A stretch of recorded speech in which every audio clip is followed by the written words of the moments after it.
Good morning. Happy Wednesday.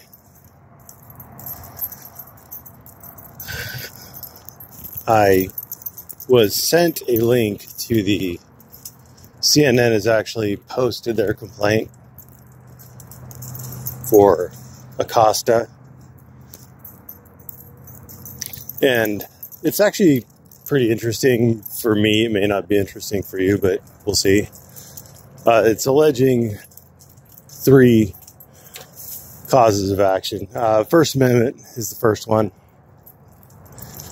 by kicking Acosta out. He can't do his job as chief correspondent for the White House. Basically, he can't talk about the thing that he wants to talk about and report on the thing he wants to report on in the manner that he wants to report on it. That's pretty weak, in my opinion.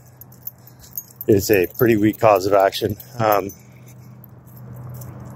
White House isn't saying you can't report on it. The White House is saying that you can't come in here. You can't come in and ask the president questions. There's a difference between, because like just imagine the hubris of that. Like, not most reporters can't talk to the president. You can't talk to the president. I can't talk to the president in that kind of setting. So I don't think a court is going to pay that one too much heed. The other two are pretty closely related, and they are the interesting question ones. Interesting question is, does Acosta have some sort of a property right to his press pass? If he has a property right in his press pass, then it can't be stripped from him without due process, without procedural due process. For example, you can't lose your driver's license without, just by the arbitrary and capricious actions of a cop or of a judge or of a clerk at the DMV. They have to follow the steps laid out in the statutes. That's normally what the SOVSITs are looking at when they're saying that you have a right to a driver's license. You have a procedural due process right to maybe a hearing, maybe an administrative function that has to follow the rules, the steps. You also see it in like disability issues. You know, if they suspect you of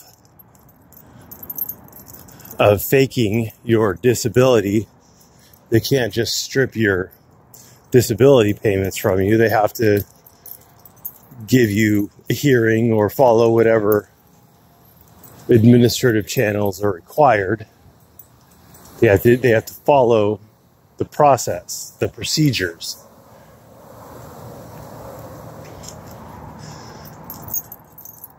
That's what the second and third claims are for. The third claim is basically just saying that the Secret Service took away Acosta's press pass in an arbitrary way. It's a statute. It's a statute that kind of codifies that procedural due process right. So they're very much intertwined. That's going to be interesting to see, because apparently, and I was unaware of this, apparently they didn't just disinvite Acosta. They took away his security clearance, and they took away his hard pass. So that's going to be interesting to see the way that one plays out. I don't know. I don't know if they had left his hard pass, if they would have been required to allow him to enter at will. I don't know if they could have kept him out of the White House without his hard pass, but they took it. So it's going to be interesting.